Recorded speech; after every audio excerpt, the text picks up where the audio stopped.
Hi, I'm Jean-Bernard. Call me Chef JB.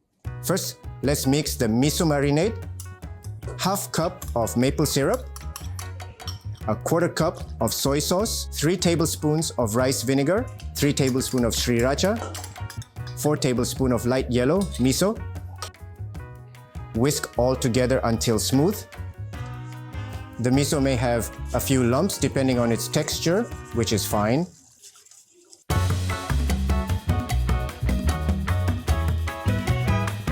Okay, now we're gonna cut the salmon, not all the way through.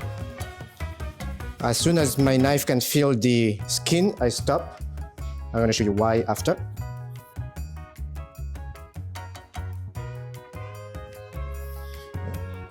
Now it's pre-cut. You see the portion. Skin is still there. Now we're gonna do the marinade. We're gonna add the sauce on top, brush all over, and in between. Be generous with the sauce. That's what is gonna get the flavor. Okay, now we're gonna cook the salmon on boiler high. Let's set the timer to broil for 8 minutes. Okay, now let's wash the vegetables. I always cut the rubber band so I don't break the heads of the asparagus. Even if it's organic, I always wash everything. For the asparagus, align the heads and cut the hard part. Season them with olive oil, salt, and pepper.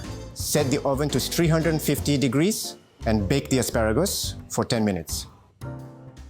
Let's dice the bell peppers.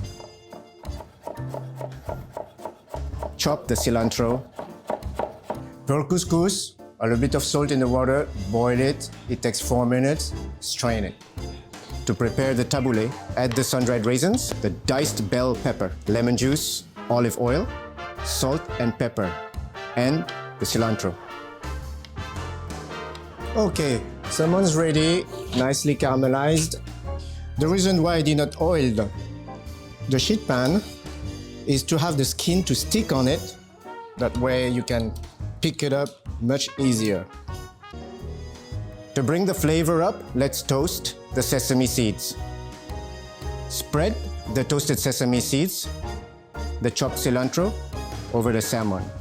To finish, pour some leftover sauce. Glazed miso salmon with a side of pearl couscous tabbouleh and asparagus. Bon appétit! This is Chef JB at Dacor New York showroom. See you next time.